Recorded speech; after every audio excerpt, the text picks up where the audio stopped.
February sucks. It really sucks. Let me rephrase that. February has to be awesome to suck. It always is. Unless you're one of the lucky ones who live somewhere where there's no winter. Every February sucks. But this February seems to have surpassed all previous ones. I was thinking about this as I sat on the balcony of my apartment, sipping coffee and lighting a cigarette. I know it's a bad habit, and I quit smoking a long time ago when I was having money problems. But now, my finances are in order, and to be honest, I don't care anymore. But I don't smoke around children. I don't want them to pick up my bad habits, and I don't want to expose them to secondhand smoke. But this weekend, they're staying with their grandparents, so I have some free time to sit and think. The worst February of my life began with 2 weeks when we literally didn't see the sun. Gray skies, temperatures around -6 degrees, and several inches of snow. Everyone was eagerly awaiting Valentine's Day as if it were their hope for salvation. That year, it fell on a Thursday, and so many people took the next day off that columnists wrote that the entire city might be shut down on February 15th. My wife Linda and I, like everyone else, had big plans for Valentine's Day. Like everyone else, we woke up to heavy snowfall, which had covered the ground with a 5-centimeter layer overnight. By noon, we were both sent home from work while we could still get anywhere. The entire city was shut down. By the time we were ready to head out, all roads were closed to non-essential traffic, so we changed into cozy sweaters. A wonderful Valentine's Day date, dinner at the movies, and dancing to make up for 2 weeks of unfulfilled plans turned into frozen pizza and watching Frozen with the kids. The only dancers that evening were Emma and Timmy, 6 and 4, who danced in their bedrooms to protests of, you don't have to go to school tomorrow. When the kids were asleep, I handed Linda a glass of wine and sighed. "I'm sorry, honey," I said. "It shouldn't have turned out this way." "It's okay, Jim. It's not your fault, and it was fun guessing what you had planned for us. Besides, I bought a new evening gown," she replied. "Which I haven't seen yet," I told her. "You know the rule. You don't get to see it until you ask me out in it," she said, raising her eyebrows. I stared at her, trying to imagine what she had bought and how it would look on her. Everything she wears not only looks great on her, but also reflects her personality. She started sewing her own clothes in high school and still does it occasionally. She also sews many of Emma's dresses. Anyone lucky enough to see her in a fancy dress would think she was the most beautiful woman in the room. But they wouldn't be able to understand why, because there were many other beautiful women there. I looked at the diamond ring I had put on her finger almost 10 years ago, and it sparkled in the light of the fireplace. "Thank you for saying yes, Linda. I love you." I raised my glass. "To us." "I love you too." "Here's to us," she replied with a smile. We sat in silence for a while. "Linda, I'm sorry I've been such a bear these past few days," I said. "You and the kids haven't done anything wrong, and you deserve better from me. It's just this damn February, and it—" "I know, Jim," she said quietly. "I'm sorry too, I've been just as bad. I think hibernation is a good idea. We really need to hibernate until spring. We're all overexcited, even the kids. Although the people at my work are much worse than you. How's work?" "Same as always." "Well, look at it this way, Jim. We have each other, we have the kids, we have a home. We know where we're going to eat." "Yeah, at Wendy's," I said with a smile, remembering our first date so long ago. It was our running joke. I met her in college. My parents had to give up their retirement savings to pay for my father's medical bills, and I refused to take out a loan. So after paying for tuition and books, I literally had no money left. Linda was in a slightly better position and offered to buy me a drink or go to Holland, but that wasn't enough for me, and I was saving up to take her somewhere nice. She said I was being silly and that the point was to spend time together and get to know each other better. And we could do that at Wendy's. We went there, and the rest is history. We've since switched classes, but we still go to Wendy's from time to time to reminisce about the good old days. "Seriously," I said. "How do people survive in times like these if they don't have love? Sometimes they don't." Linda flinched. A couple of years ago, her high school boyfriend committed suicide with alcohol and pills on Valentine's Day. "Well, we want this and we're going to do it," I said. I put down my glass and took her hands in mine. "Happy Valentine's Day, my beloved wife." "Happy Valentine's Day, my beloved husband." We looked into each other's eyes for a minute, then decided we really should go to the bedroom. In the end, we got what the editors considered a 3-day weekend, thanks to the fact that instead of the predicted 20 inches of snow, we got about 60. Everything was closed, but Luckily, almost no one had a power outage, and many people had snowmobiles, so anyone who really needed to get somewhere was able to do so. Our kids, of course, were thrilled. Mom and Dad were home all day. We could play in the snow, eat pizza, and watch movies, not to mention not having to go to school. What more could you want? Linda and I were also very happy with the situation. We didn't have to go anywhere or do anything, and we could enjoy the company of our family. We didn't have to worry about food. Linda and I grew up in this area, so we always stocked up on food and shared with others just in case. Emma and Timmy were so tired that they didn't even fuss before bedtime and slept like logs. This, of course, allowed Linda and me to take care of our needs, which usually required sending the kids out of the house. There were only a few things that seemed wrong about that weekend. We had hundreds of movies at home, but the kids only watched one, Frozen, over and over and over and over again. Okay, it's a cute story and it has a few good songs, but enough already. And Linda still wouldn't show me the dress she had made. Wouldn't even let me look at it. Taking me outside means leaving the house, not going into it, she said, smiling coyly. What if I promise to get you out of here? Would that be enough? I asked. Nice try, but it won't work, she replied, unwilling to budge an inch. The real world returned on Sunday evening when the snowplows drove through our neighborhood.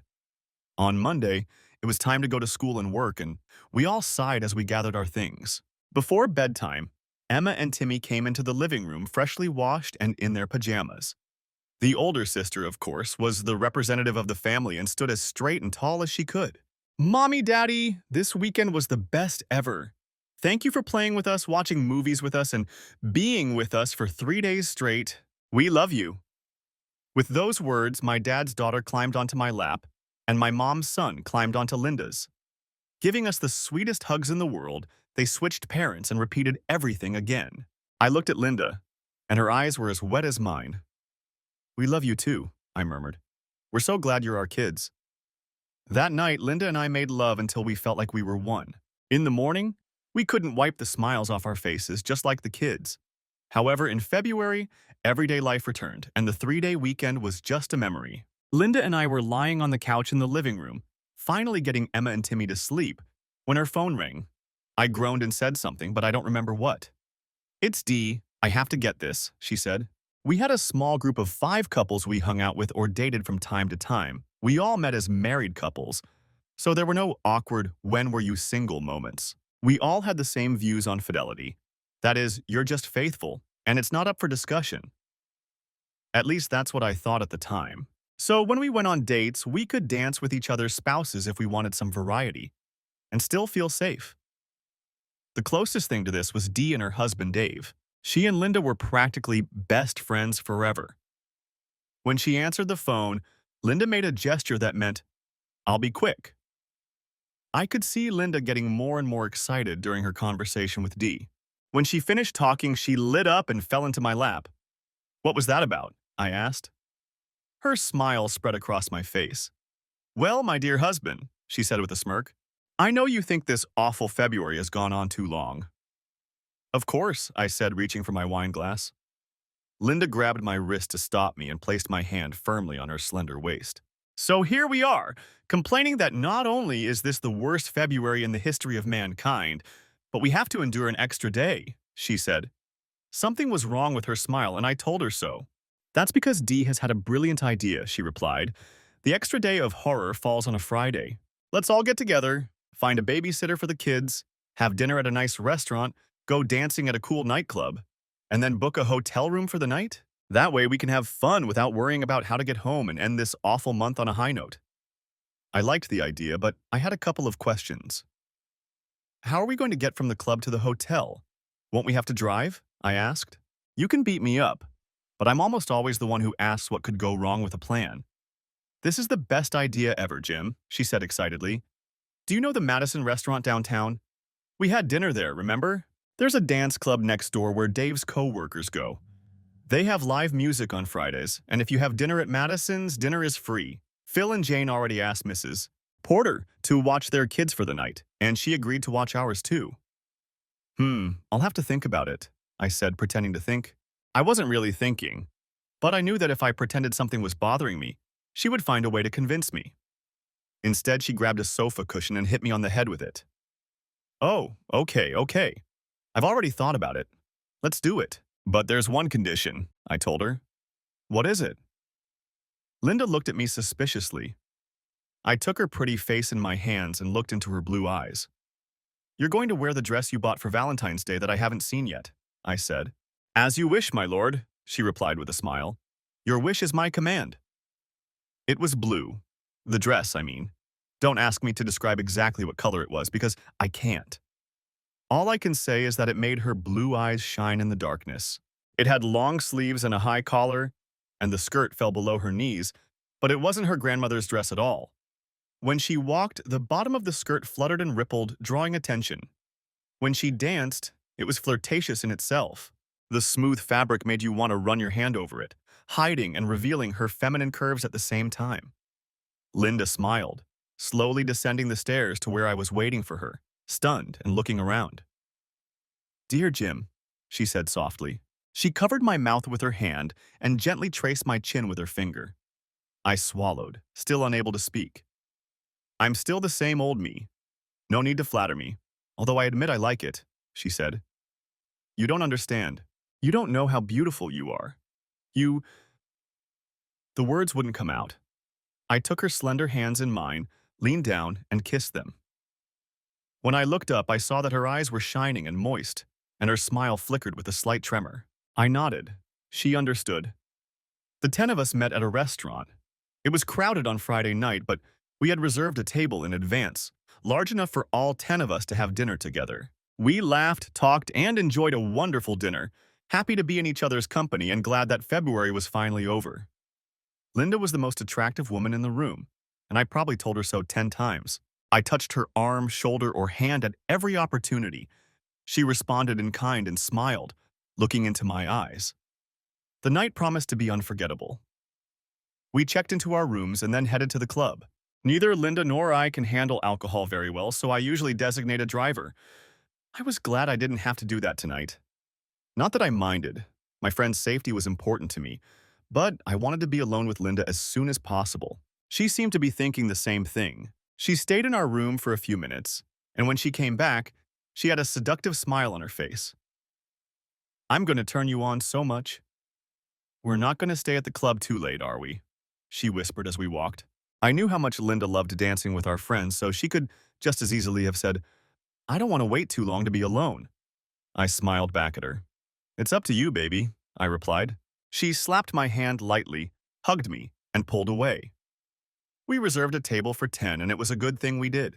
It seemed like a lot of other people were busy trying to forget about February, but they weren't too busy to notice the 5 women in our party.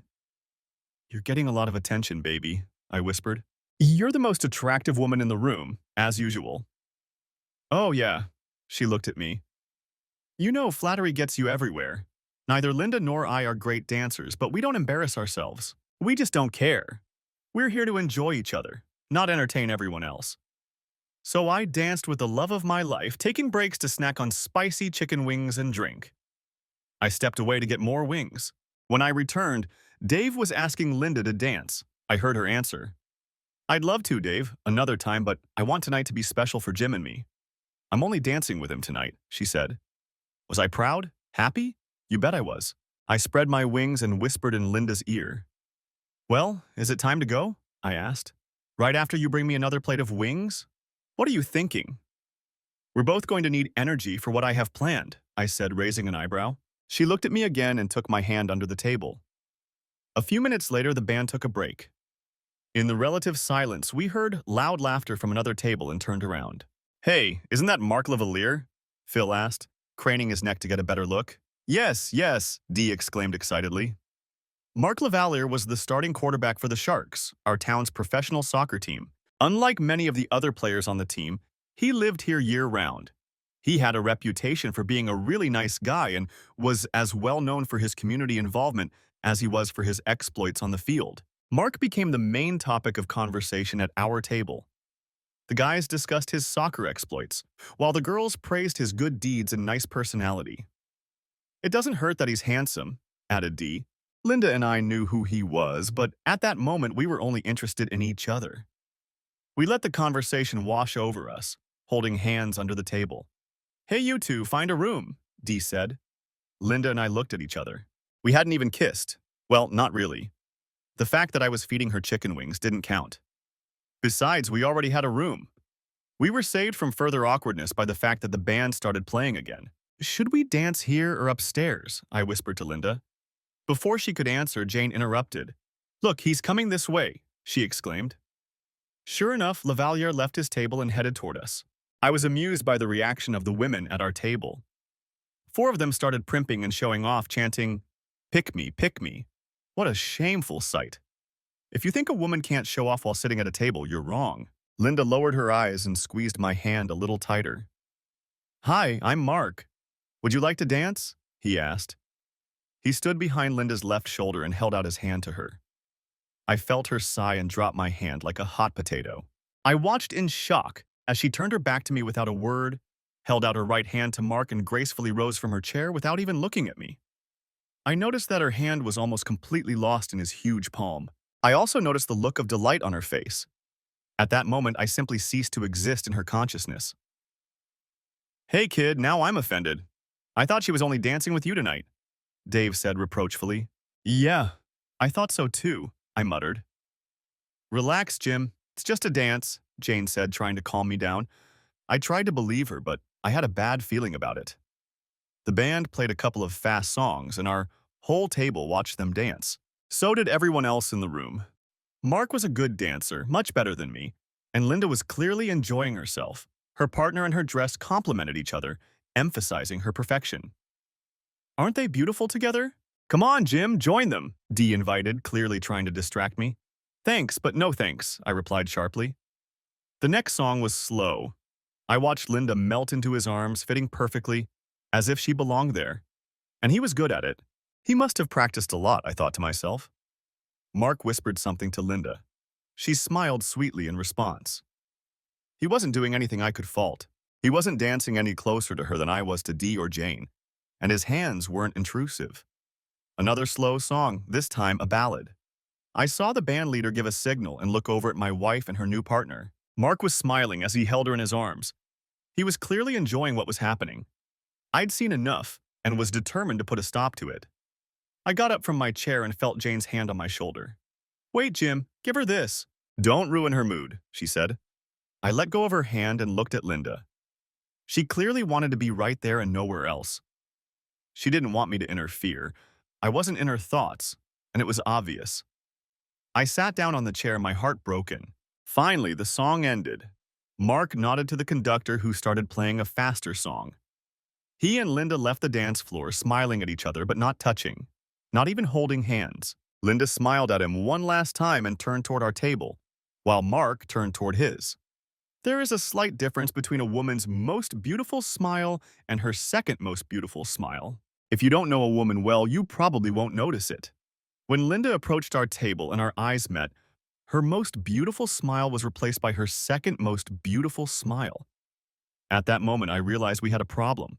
I tell you all the time that you're the most beautiful woman here, I whispered in her ear as I sat her down at the table. I took her hand in mine. Maybe it's time to go to our room for the next dance. For a moment, I could have sworn that Linda was scared. Her eyes widened, and I felt her hand tremble. She quickly recovered and turned away from me, looking across the table. Excuse me, I need to use the restroom. Linda, would you like to come with me? Di asked. Her voice could be heard far beyond our table. I was too busy wondering why she felt the need to announce it to the entire room. Linda glanced apologetically at me. Sorry, Jim. I need to freshen up too, she said with a hint of sadness in her voice. She stood up and left without answering my question. Of course, the conversation immediately turned to why none of the women in our group could go to the restroom alone. I was just beginning to wonder why my friends were trying so hard to keep the conversation on this topic when Dee returned. She was alone. Where's Linda? Is she okay? I asked, practically shouting. Relax, Jim, Dee said, smiling. Linda's fine. She just needs to do something. Don't worry about her. She's a grown woman, you know. I didn't understand what that meant. Of course, I was worried about Linda, but she was just as worried about me. I put up with this mockery for about 5 minutes, and when Linda still hadn't returned, I couldn't take it anymore. I got up and headed for the bar, taking my empty plate with me as an excuse, and approached one of the bartenders. Excuse me, my wife went to the restroom about 15 minutes ago and hasn't come back yet, I said. She never takes this long. Could you go check on her or send someone to see if she's okay? The bartender gave me a questioning look. The plate in my hand made me hesitate. The wings are great, she likes spicy food, but she sometimes has this reaction. I just want to make sure she's okay. Her name is Linda. Here, I'll show you her picture, I said. I put down my plate and dialed Linda's number on my phone. The bartender was about to give me a sympathetic look when a voice spoke up. She's fine, no need to check, Dee said almost apologetically. She turned to the bartender. She's fine, I'll take care of it, she said, placing $5 on the bar. I was surprised why the bartender looked at me with sympathy when she put the bill in her pocket. What? Why? Did she go there with you because you asked her to? I was completely confused. Jim, she's not in the bathroom. She left the club, Dee said. I felt like I had been punched in the stomach. She left? Without me? Why? What happened? Why didn't she tell me? Where did she go? Is she okay? I asked. I still didn't understand. Let's go to the end of the bar. It'll be quieter there, said Dee.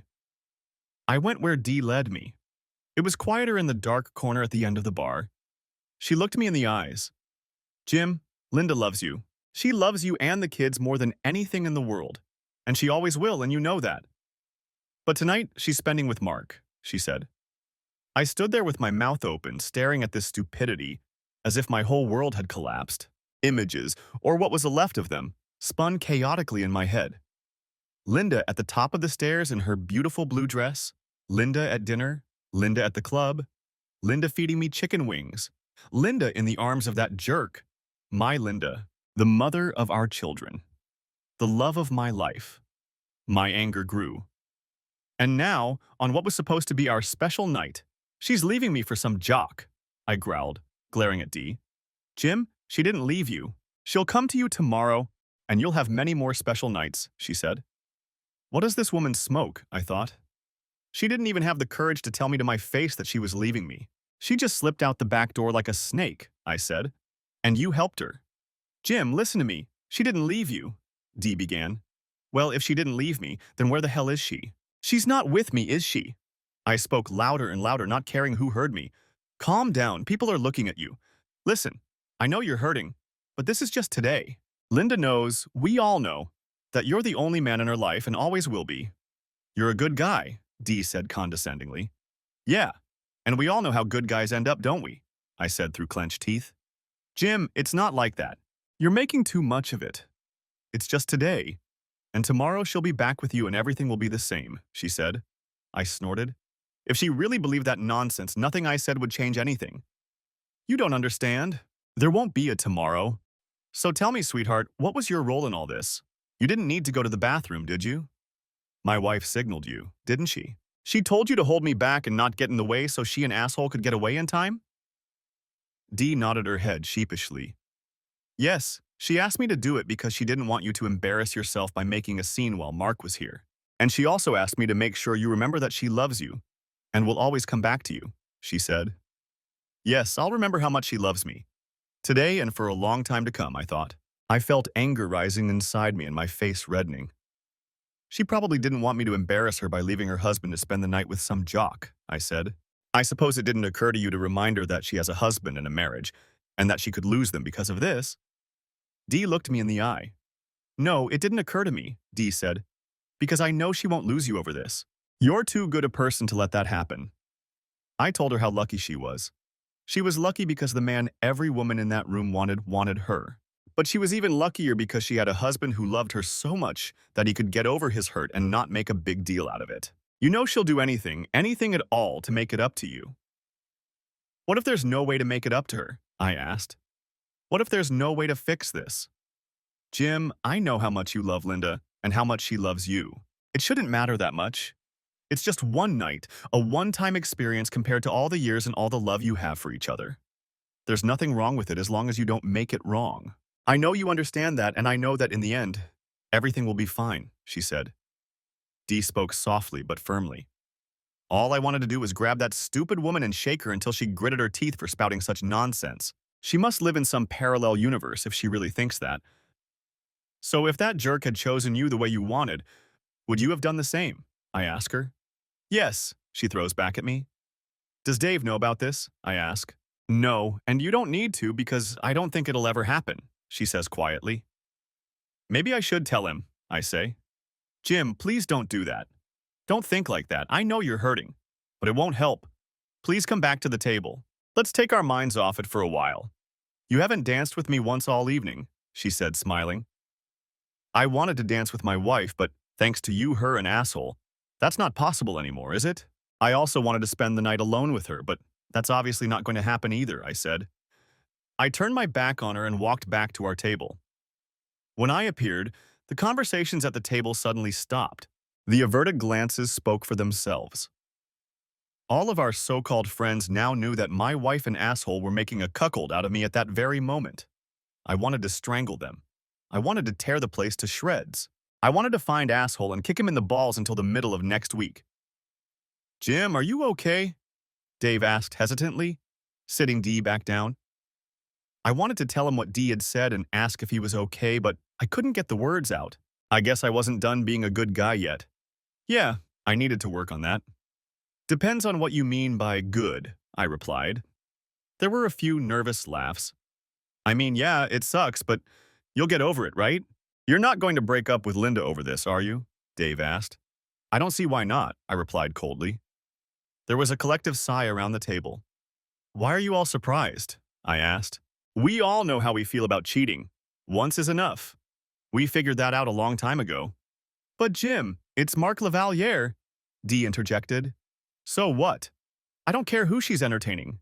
If it's not me, then that's it, I said angrily. I looked at Dave. What would you say if Dee went out for the night with that jerk? Would you mind? He blushed for a moment, then looked at his wife, who was busy studying a stain on the floor. Jim, what about your kids? We all know how much you love them and how much they need you. Think about them before you do anything, Jane said. Her kids were about the same age as mine and were best friends. Are you saying my wife is thinking about them right now? I asked. Well, that's why you'd hired a babysitter, so you wouldn't have to think about the kids, Dee said. I thought she was going to say something funny, but she said what she had to say. Come on, Jim, it's just one night. She won't have another chance like this. You're not going to divorce Linda over one night, she added. Why not? I stared at her. An awkward silence ensued. Jim, try to look at it from another angle. Maybe that will help, Jane said, trying to sound sympathetic. What if a Sports Illustrated cover model in a swimsuit was here tonight? Let's say she picked you out of the crowd to dance with her, and then she asked you to spend the night with her. Could you honestly say you wouldn't give in to temptation? Could you honestly say you'd turn her down? The pleading look in her warm brown eyes made her look like a cute puppy, and she usually got her way. But not this time, not today. I stood up and looked at Jane. Yes, I could give in to temptation, but I'll say no, I replied firmly. You see, I have a wife, and I don't want to hurt her. At least that's what I would do until tonight. There was another deafening silence. I looked at all my former friends, and they were all on the side of my cheating wife. At that moment, I sincerely hoped that I would never see any of them again. A rather large and muscular bouncer approached our table. You got a problem here? He asked in a deep baritone. Yes, we do. And it's a big one, I replied. I pulled out a $20 bill and threw it on the table. Don't worry, I'm leaving, I said, raising my hand. He nodded as I turned to the others. This is on me. You guys pay for the whore I came with. You can pay her bill too. I turned and walked out of the club. As I walked the block and a half back to the hotel, my anger subsided a little. It was replaced by the deepest sadness I'd ever felt.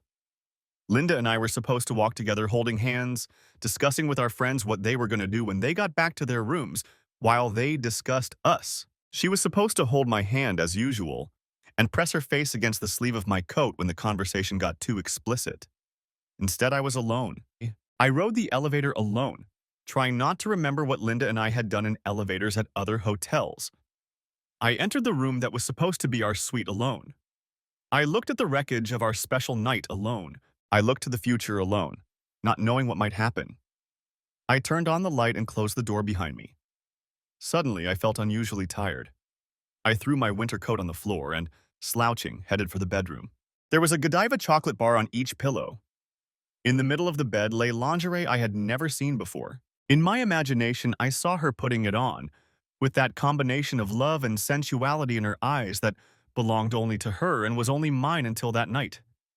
My wife, my lover, my best friend had been taken from me by another man. He took her from me easily and casually, as if he had every right to do so. He didn't care what she meant to me.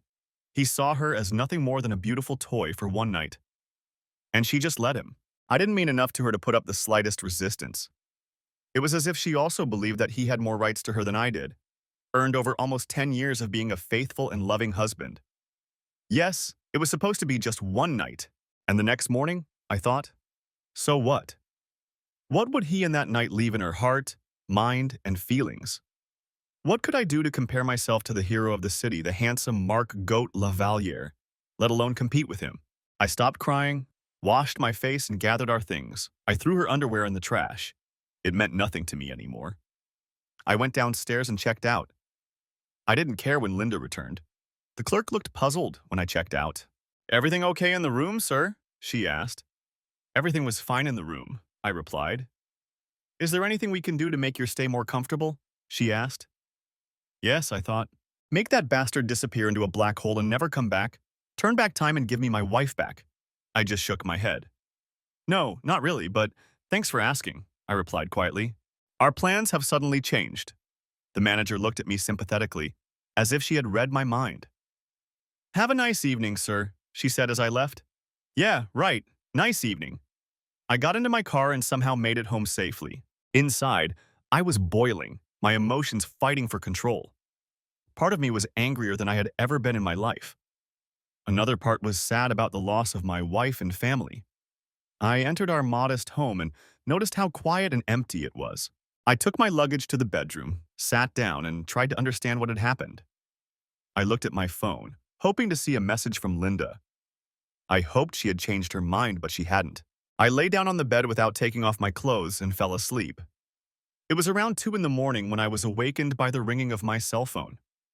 Looking at it, I saw that I had received several messages from an unknown number. Maybe it was Linda? I took my phone out of my pocket and what I saw made me gasp.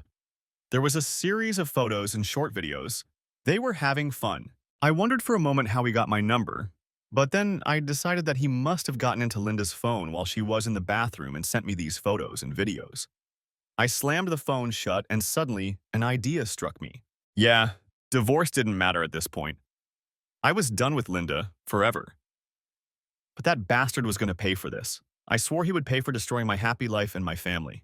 I went to my computer and copied all the photos and videos onto it.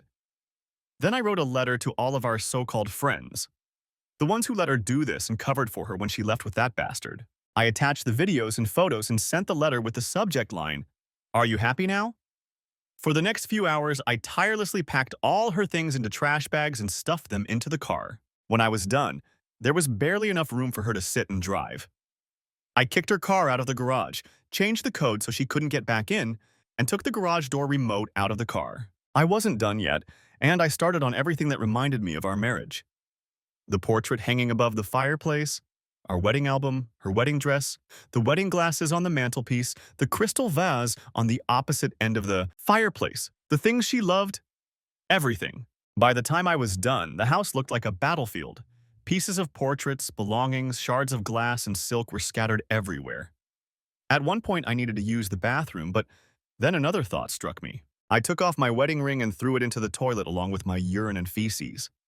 I almost flushed it, but then another thought came to mind, and I decided to wait. I was mentally exhausted. Adrenaline was rushing through my body when I sat down to drink a cup of coffee. I heard something hit the door and realized it was the morning newspaper. I didn't notice that I had been doing this for so long. Opening the door, I took the newspaper and sat down at the kitchen table again. The next shock came when I opened the paper and saw the announcement about Poppy. I turned to the sports page and saw a huge headline. "Who is Marc Lavalley's new girlfriend?" What? Under the headline was a series of color photos of Butte and Linda leaving the club. The only thing I could assume was that some paparazzi had spotted them and photographed them as they left the club. Linda was clinging to his arm as she usually did with me and looking at him adoringly, just as she used to look at me. In one of the photos, they were kissing, and then she casually got into his Jaguar. My humiliation was complete. Now the whole damn town knew about it. I read the article, but it was full of generalizations and speculation. Apparently, no one had talked to either of them yet. I went to the newspaper's website where I found an online version that included not only photos, but also videos. I copied the link to the article and sent it to our supposed friends with the subject line, "Go to hell, all of you." I looked at the clock and saw that it was already 5:30 in the morning. I knew that Linda's mother was already up and making breakfast for her husband, as he was an early riser, so I called her. "Hello?" she answered. "Is everything okay?" "No, it's not okay, Mom," I replied. We got along well, and I always called them Mom and Dad. "What's wrong, dear?" she asked. "Is it because of the kids?" "No," I said. "Did you see today's newspaper?" "Not yet," she replied. "Alfred likes to read it over his coffee." "Why?" "He'd better not read the sports section," I said. "There's an article about Mark Lavallee that he might not like." "Alfred only has good things to say about him," said Linda's mother. "That may be, but not after he reads this," I said. "Linda left me at the club where we went with him last night, and the paparazzi photographed them getting into his car." "Oh my God," she said. "Where's Linda now?" "She's still with that jerk," I said. "What, she stayed the night with him?" she asked. "Yes," I said. "There's more, but that's basically it. I don't know when she'll be back or if she'll be back at all, but I can't keep her here. If she ever comes back, I'm kicking her out and she'll need a place to stay." "Okay," she said. "Alfred won't be thrilled. I'm not thrilled either. Is there any way to solve this problem?" "No, Mom, she didn't do that," I said. "She deliberately turned her back on me and left with him. And our so-called friends covered for her." "I'm so sorry, Jim," she said. "We raised her better than that. Of course she can stay here if she needs to. But what about the children?" "They're staying with the babysitter tonight," I said. "I may have to ask some relatives to watch them over the weekend." "Okay," she said. "Let me know if there's anything I can do, Jim." "Thanks, Mom, I really appreciate it," I said. I had another idea, and I went back to my computer. I took the link to the article Jerk and opened Linda's Facebook page. We had no secrets from each other, so I was able to log in under her name. I posted the link on her page with the caption, "Guess what? I made the front page of the sports section. Went on a date with my loser husband and ended up with a real stud. I'm so happy." I thought it would cause a storm of discussion, but I didn't stop there. I found the email address of the reporter who wrote the article. I decided that I had already been humiliated in front of the whole world, so I threw caution to the wind. I sent the reporter a short letter explaining what had happened and attached the video of Jerk telling me he was going to have fun with Linda again. I left my contact information so the reporter could call me back. I sent the letter and burst into a vicious laugh worthy of Snipply Whiplash. At 8 o'clock a.m., I called Mrs. Porter and asked if my parents could pick up the kids that morning. She assured me they could and asked if I had seen the sports section of the newspaper. "Yes," I replied. "Was that really Linda?" she asked. "Unfortunately, yes," I replied. "So I'm going to ask my parents to pick up the kids. I don't want them here when she gets back." "Is she still with him?" she asked, shaken. "Yes," I replied. "And I'd appreciate it if you didn't say anything to the kids about this yet." "I understand," she said. "I'm so sorry, Jim. You don't deserve this." "Thanks," I said and hung up. The next call was to my mother. "Jim, is everything okay?" she asked when she picked up the phone. "Your father just read the newspaper and now he needs to tie his tie. Is that really Linda?" "Yes, Mom, it's her," I said. "She's not home yet. Can you pick up the kids from Mrs. Porter's house this morning? I think they'd be better off with you for the weekend. It's not going to be very pleasant here." "Of course, son," she said. "I understand. What are you going to do?" "I'm going to raise hell, Mom," I replied. "Listen, son, whatever you do, think about the kids first, okay? They're the most important thing in your life right now," she said. "I know, Mom," I replied. "But thanks for reminding me, and thanks for picking them up and letting me stay with you." We ended the conversation, and I picked up my cup of coffee. I wanted to smoke, but I fought the urge and kept walking. Around 9:30, my cell phone rang. I saw that it was Dee and answered. "What?" I yelled. "Jim, it's me, Dee," she said. "I know who this is," I said. "What the hell do you want?" "Jim, I saw the morning paper and wanted to apologize. I didn't think it would be so bad," she said. "What the hell did you think it would be?" I asked. "My wife left me for a famous soccer player, a real hero in our neighborhood, after a night out dancing. Of course, you knew someone would be following him. And by the way, it's much worse than that, I added. What do you mean? She asked. You'll have to wait and see. By the way, have you seen Linda's Facebook page? I asked. No, I haven't, she replied. Why? Go take a look, I said. Have you checked your email? Not yet, she replied. I always prefer to have my morning coffee first. Well, the answers to your questions are right there, I said. I hope you're damn happy. I ended the conversation without letting her say a word, but assumed she would call back. After that, I got a few more calls. One was from Jane, who really didn't like the videos and photos Asshole had sent her. Why are you so surprised? I asked. I never thought he would do something like that, she replied. What do you mean, entertaining my wife or sending photos and videos? I asked. A real pillar of society, isn't he? Jim, what are you going to do? She asked. What do you think? I asked. You should all be very happy. Now say goodbye and go away. I ended the conversation, sat down to drink my coffee, but then the phone rang again. I didn't recognize the number, but answered anyway. Mr. Thomas Carlyle? Asked a female voice. Yes, this is he, I replied. Mr. Carlyle, this is Audrey Tanis from the Daily Record. I received your email and videotape. Is your wife the same woman Mark Lavaliere saw last night? She asked. Yes, she's the same woman your photographer photographed last night with Asshole, I replied. With whom? She asked. Excuse me, that's what I call him, I replied. I see, she said. And you're saying that the woman with him is your wife? She asked. My soon-to-be ex-wife, I replied. So you're getting divorced because of this? She asked. Absolutely, I replied. Do you wrote in your letter that there are more videos and photos? She asked. Yes, I replied. Would you like to see them? I'd really like to, she said. If we use them, we'll remove all the unpleasant parts. Maybe we can meet sometime and discuss it?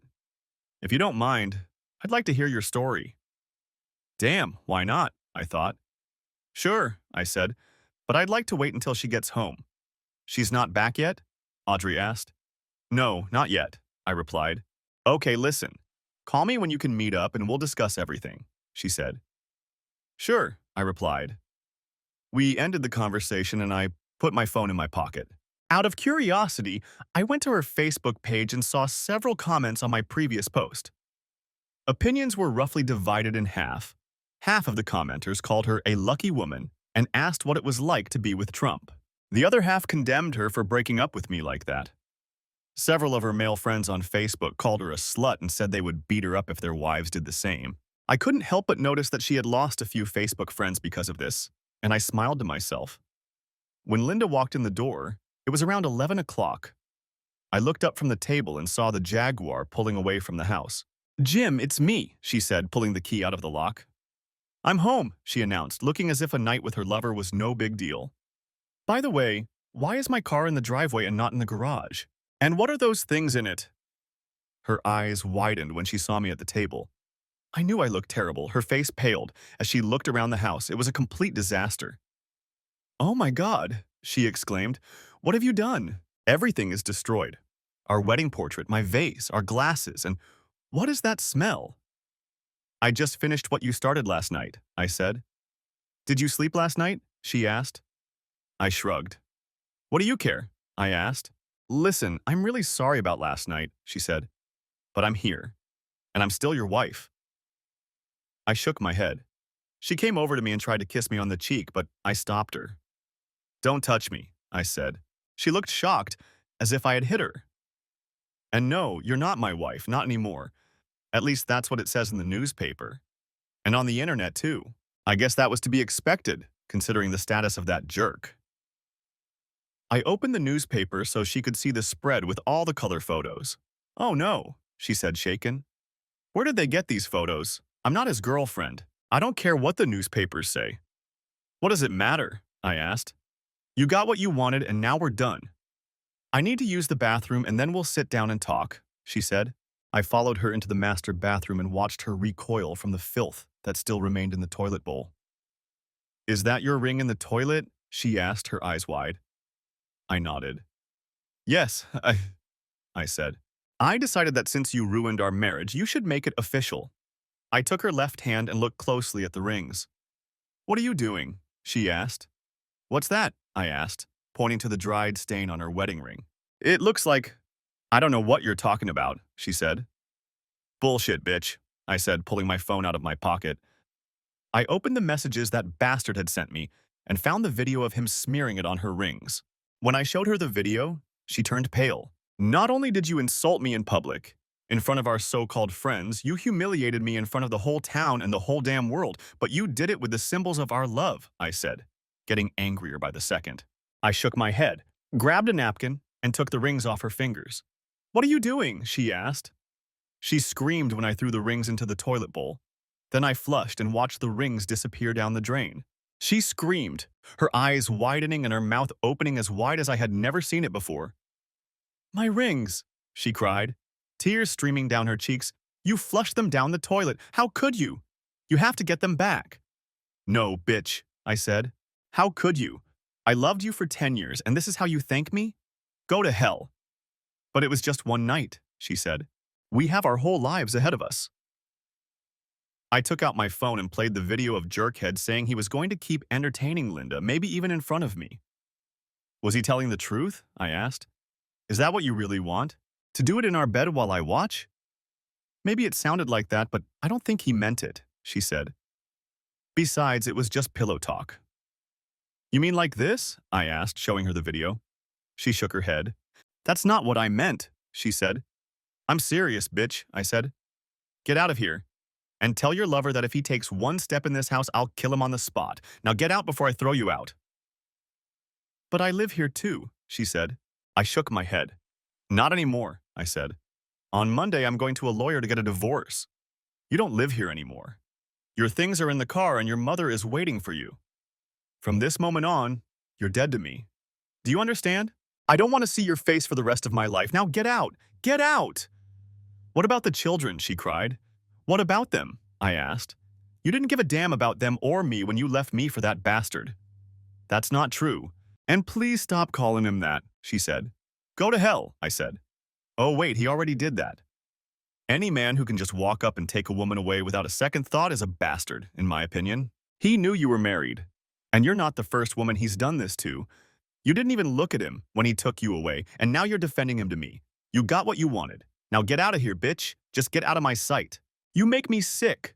She recoiled, hot tears streaming down her face. "Get out of here."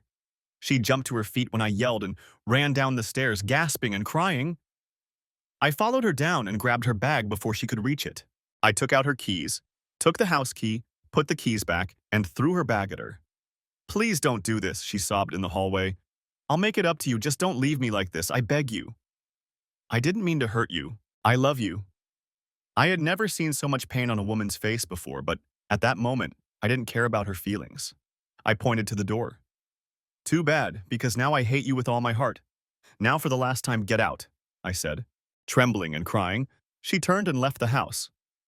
I watched her get into her car and drive away, wiping tears from her face. After the argument, I collapsed on the sofa, completely exhausted, and fell asleep immediately. When I woke up in the afternoon, I was able to go upstairs and take a hot shower. So much had happened in the last 24 hours. In that short time, I had gone from being a happy married man with 2 wonderful children to— what exactly? I got dressed and looked at the clock. I decided to call Audrey. I was surprised that she answered on the first ring. "Audrey, it's Jim Carlyle," I said. "Good afternoon, Mr. Carlyle," she replied. "You sound a little better." "Well, I got some sleep, so I feel more rested." "Is it too late to meet up this afternoon?" I asked. "Not at all," she replied. "A reporter's work is never done, you know." I smiled. "Listen, it's almost lunchtime. Could you meet me somewhere, maybe somewhere quiet where we can talk?" "Sure," I replied. "Where would you like to go?" "Well, there's a new restaurant called Sherry's that just opened in the mall. Would that be okay?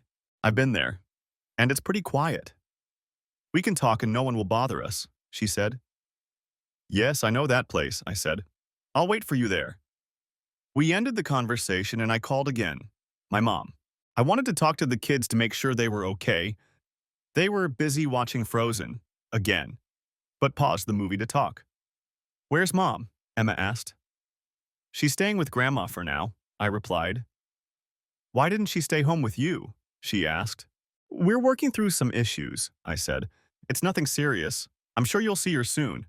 Listen, I have to go meet someone, but I'll call you later, okay? Okay, Dad, she said.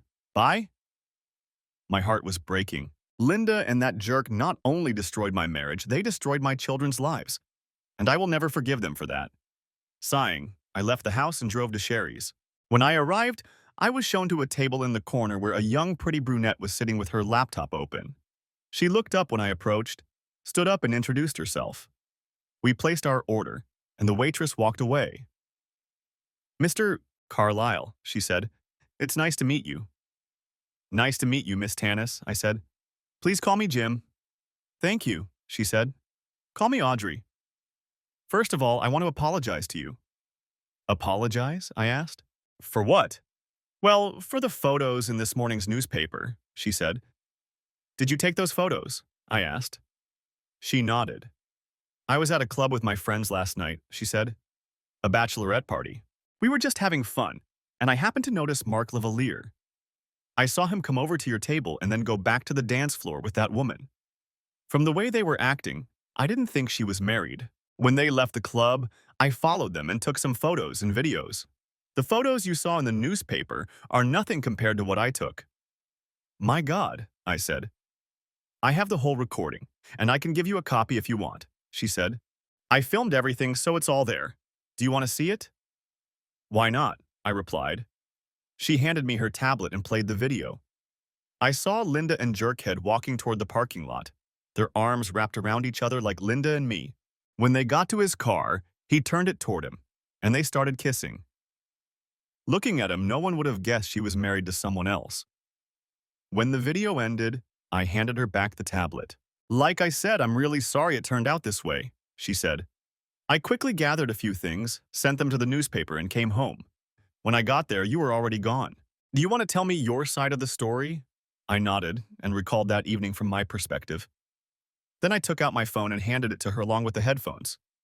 You should watch this, I said. The video is pretty explicit. I'm a grown woman, she said, putting on the headphones. While she was doing that, our food arrived. I ate and watched her reaction. At first, she didn't react, but as she watched the video, her face changed. When she finished, she handed the phone back to me. Well, what do you think? I asked. It confirms some things I've heard, she said. It's mostly just locker room talk, bragging and stuff. But there have been rumors on social media for a long time that he's a bit of a womanizer. I could never prove it. Good old connections and all that. They seem to cover for each other if you know what I mean. I can imagine, I said. What are you going to do? She asked. I'm getting a divorce, I replied. She knew how I felt about fidelity when she did it, but she clearly didn't care. She got what she wanted, and now it's over between us. Do you have children? She asked. 2? A boy and a girl, I replied. 6 and 4. She shook her head. It's always hardest with children, she said. Yes, that's true, I replied. What about him, Mark? She asked. I shrugged. I don't know yet, I replied. I'm still thinking about it. Part of me wants to kick his ass, but I don't want to go to jail. He's a soccer star, she said. No offense, but I don't think you'd get very far if you tried. I smiled. What's so funny? She asked. Let's just say it's not the first time I've been underestimated, I said. Size isn't everything, you know. What do you mean? She asked. My dad always told me that in a fight, it's not the size of the dog that matters. It's the size of the dog that matters in a fight, I said. She nodded. I see, she said. So you want to get into trouble? No, I replied. I have 2 children to think about, but I'm not going to die for nothing. Have you talked to a lawyer? She asked. I haven't had time and it all happened last night, I replied. She took a business card out of her purse and handed it to me. My good friend is a family lawyer, she said. She hates crooks and doesn't like Lavalier very much. If you want, I can call her and let her know. I looked at the card. Lisa Hawkins, attorney at law, it read. Of course, thank you, I said. I don't mean to be rude, but I have to ask why you're helping me so much. That's a fair question, she said. I'm a journalist. I smell a good story. I'd like to tell yours if you don't mind. Besides, I like it when people like Lavalier get what they deserve. So this is personal for you? I asked. A little, she replied. And what do you want from me? I asked. An exclusive? Something like that, she replied. What does that mean? I asked. It means you'll let me tell your side of the story. Let us control the flow of information, she said. Us? I asked. Yes, she replied. Lisa and me. And what do I get? I asked.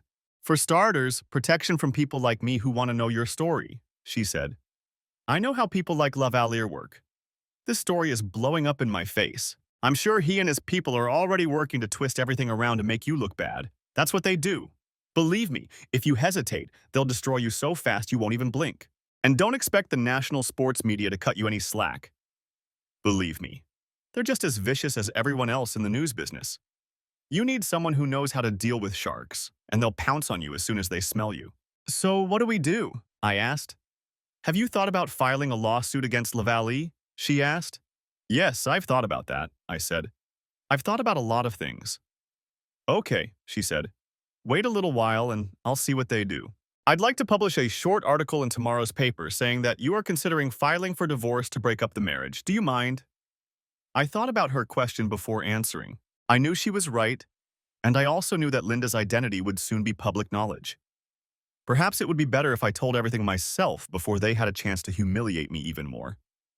Okay, I said, but we'll work on this together, and I'll have veto power if I think it will hurt the children. Agreed, she said. I'll call a few people and we'll get started. By the way, you should know that the local TV stations will be covering this tonight. I've already had several reporters call me. And what did you tell them? I asked. I haven't said anything yet, she replied. I wanted to talk to you first. I appreciate that, I said. We finished dinner and said goodbye. I hoped I was doing the right thing. Looking at the time, I decided to stop by the kids' house and talk to their parents about the whole situation. I checked my phone and saw that Linda hadn't called or sent any messages. I drove to my parents' house and went inside. The children ran up to me, and I hugged and kissed them tightly. Where's Mom? Emma asked. She's at her parents' house, I replied. Why? Emma asked. She needs to sort something out, I said, not wanting to reveal too much too soon. My parents came into the room, and we hugged a little before sitting down. Are you okay, son? My father asked. I shook my head. Not really, Dad, I said.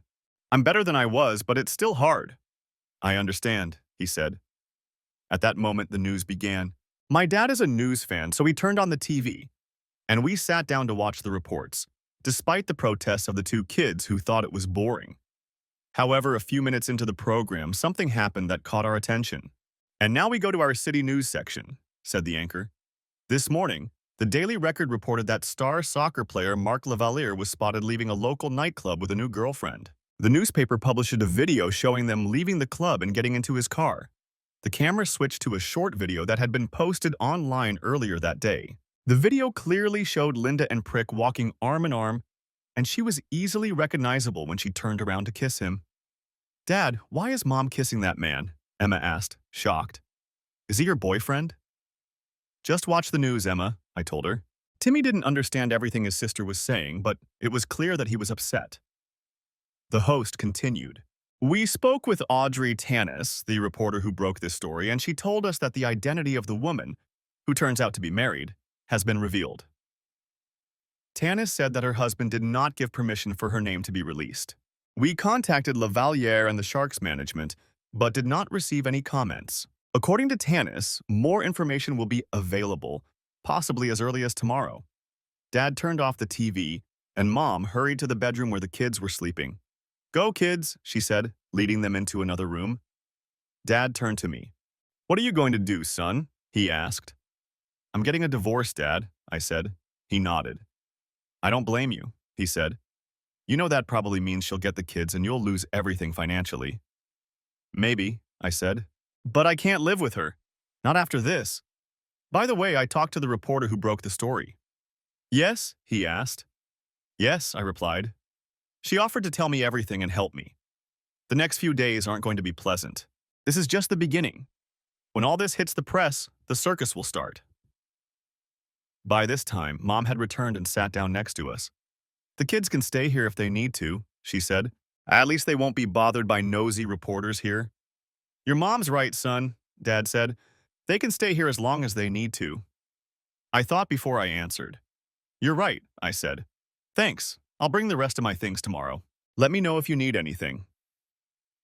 Linda will want to see them, my mother said. Technically, we can't stop her without a court order. I know, I said. God, this is awful. Why did she do this? She knew it would end badly. It's hard to say, son, Dad said. Do what you have to do. We'll help in any way we can, just don't do anything stupid. Thanks, Dad, I said. We hugged, and I went to the kids. Little Emma came up to me with tears in her eyes. Are you getting divorced? She asked. I couldn't lie to her and pretend everything was going to be okay. I think so, sweetheart, I replied. But remember, no matter what happens, we all love you very, very much. I hugged her, and she cried on my shoulder. Damn, Linda, I thought. Damn, bitch. After spending a little time with the children, I returned to the living room. I have to go, I said. I need to tidy up the house a little. Mom came out with a plate of lasagna. Take this with you, she said. You need to eat. Thanks, Mom, I said, taking the plate. I love lasagna, and my mom's lasagna was the best I'd ever had. We said goodbye and I headed home. When I got home, I put the lasagna in the fridge, then went to Linda's Facebook page and saw that the post was still up. By this point, it had been viewed by over 500,000 people, and there were several comments. Most of them were negative, the mildest calling her a slut. I also noticed that she had lost almost 3/4 of her friends. I smiled to myself and turned off the computer. I cleaned myself up after a night of partying and was about to reheat the lasagna my mom had given me when I heard the doorbell ring. Damn, I thought. I went to the door and looked through the peephole. It was Dee and Dave. What the hell did they want? I opened the door a crack. What the hell do you want? I growled. They both jumped back in shock. Can we talk, Jim? Dee asked. Please? Why? I asked. Because we're your friends and we're worried about you, she replied. I snorted. Friends? I interrupted. With friends like you, who needs enemies? Please, Jim, can we come in and talk for a minute? Dee pleaded. I thought about it for a minute, then decided to let them in. They looked around in shock. All of Linda's things were gone, but the torn wedding photo still hung above the fireplace. So what do you want? I asked, pouring myself a cup of coffee. I didn't offer them anything, and they seemed to notice. However, they didn't say anything. Jim, first of all, we want to apologize for last night, Dee said. I watched the video you emailed us and read the report. We didn't know it would be that bad, and we just want to apologize. You didn't know, did you? I asked mockingly. But you knew she was married when you practically dragged her into his bed last night, didn't you? Yes, I knew, Dee replied. What's more, Linda knew she was married when she left with him, I added. The simple truth is that none of you cared. Not even Linda. You all knew she was married, but none of you even thought to try to stop her. You couldn't get her between your legs fast enough, could you? They looked at each other in shame. This whole one-time thing doesn't mean anything, does it? I asked. I guess not, Dee stammered. You know, Linda's really upset right now. We're really worried about her. All she does is lie on her mom's bed and cry. I'm afraid she's going to have a nervous breakdown. I walked over to the bookcase and pulled a thick dictionary off the shelf. I threw it on the coffee table. The noise it made when it hit the table made them both jump. You want sympathy? I asked. I nodded toward the dictionary. Look between shit and syphilis, and you'll find the word. You won't get it from me, and she won't get it from her. They looked at me in shock. My God, this really messed you up, huh? Dave asked. You don't understand, I said. I'm ready to put a hat on someone right now, I said, spreading my thumb and index finger 80 centimeters apart. Besides the fact that I don't have a gun, the only reason I didn't buy one is because someone has to think about the children. God knows neither you nor Linda were thinking about that last night. So is it true that you flushed your rings down the toilet and told her she was dead to you? Dee asked. I nodded. Yes, I said. She destroyed our marriage and I just finished what she started. And what are you going to do now? Dave asked. There should be no question about that, I said. Thanks to all of you, I've been humiliated in front of the whole damn world. That article has already gone viral and gotten at least 1 million views. Anyone who knows Linda can clearly see that it's her, so I have no choice. I have to divorce that vile creature. I looked at Dee. And you'll be named too, I added. Me? Dee interrupted. Why? Because essentially you helped her destroy our family, I said. That's the same as being an accomplice to a crime. You could have stopped her, but you chose not to. And then you tried to justify what she did to me. By the way, did you tell your husband what you said to me? Dave looked at her, frowning. What did you tell him? He asked. She lowered her eyes, blushing. Before he spoke, he looked at me.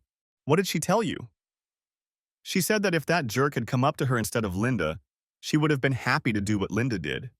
And she would have been very proud of it, I replied. Angered, he turned to her. Is that true? He asked.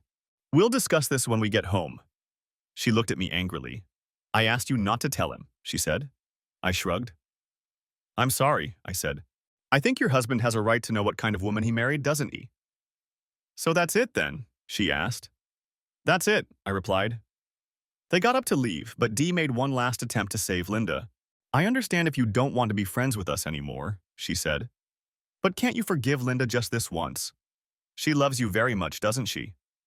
I shook my head. Are you really that stupid, Dee? I asked. No, I can't forgive her. And I never will. She destroyed me with her betrayal. And you helped her. I can never look at you the same way again. She nodded and looked dejected. Okay, she said quietly. If anything, I'm sorry. I said nothing, just nodded. Yes, I thought, she is sorry. Dave reached out his hand, then hesitated and pulled it back sharply. I'm sorry too, he said. We all are. I guess we'll see you around. I muttered something in response, not wanting to say anything to my former friends. I watched them leave, and Dee wiped the tears from her face.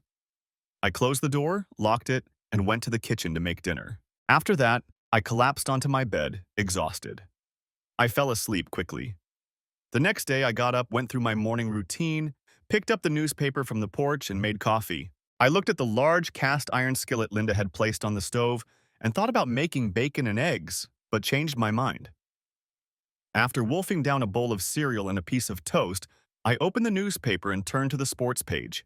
Cheating husband considers suing the Sharks and tight end Mark Lavalliere, read the big headline. This should be interesting, I thought. Audrey had repeated exactly what I had told her the day before. I noticed that she didn't mention my name, saying that I had spoken to her on condition of anonymity. The man, who identified himself as the woman's husband, also provided a video that clearly shows the relationship between the woman he called his wife and Lavalliere, the article said. According to the husband, his wife's friends allegedly helped her escape with Lavalliere. Attempts to contact these people have so far been unsuccessful. Like all other players on the team, Lavalliere has a contract with the team that contains very strict moral provisions. Violation and non-compliance with these provisions may result in legal proceedings with the team. We reached out to the team's management and Lavalliere for comment. We didn't get any response from the team, and Lavalliere just said, "No comment," the article concluded. Satisfied, I closed the newspaper and took a sip of coffee. My phone rang, and I looked up to see a message from Audrey.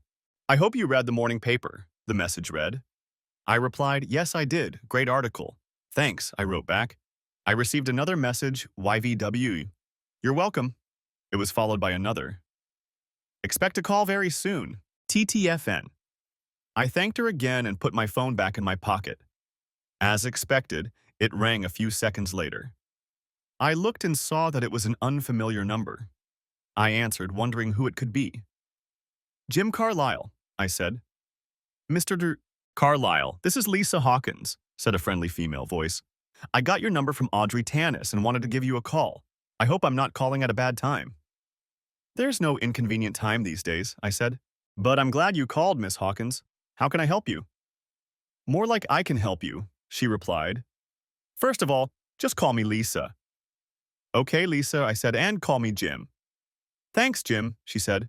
"Audrey told me about you last night, and I wanted to get in touch after you read her article. I assume you've read it." "Yes," I replied, "and I think she did a very good job." "I think so too," she said. "Listen, Jim, I'd like to introduce you to someone, if you don't mind. Is it true that you're going to sue Lavalliere and his team and divorce your wife?" "Yes, that's true," I replied. "Well, you're in luck," she said. "In this state, adultery is not only grounds for divorce, but it's also against the law, although it's not prosecuted. This state also allows for parental rights suits. I think you have very strong grounds. I understand you have children? Yes, I replied. Two, a boy and a girl. Will you be seeking custody? She asked. Absolutely, I replied. It may be a little complicated, but we can certainly ask for that, she said. Listen, I'd like to start gathering information for the case today. Bring everything related to your finances and all the evidence of their affair. Can you come to my office tomorrow morning, say at 8 o'clock? Yes, I replied. I can do that. What about the fee? Do you need an advance or something? Usually, yes, she said. But in any case, I'm willing to do this for you for free. Thank you, but why would you want to do that? I asked. I'll tell you sometime, but not now. Not over the phone, she replied. Okay, I said. One more thing, Jim, she said. What else? I asked. After today's article, you'll probably get a call from the Sharks' lawyers, she said. Don't give in to them. Under no circumstances, just tell them your lawyer will call them. Can you do that? Sure, I replied. Good, she said. And don't do anything stupid. I smiled. I won't, I promise, I told her. We said goodbye and ended the conversation. Looking at the time, I decided to go check on the kids. I went back upstairs and put on a clean pair of jeans and a shirt.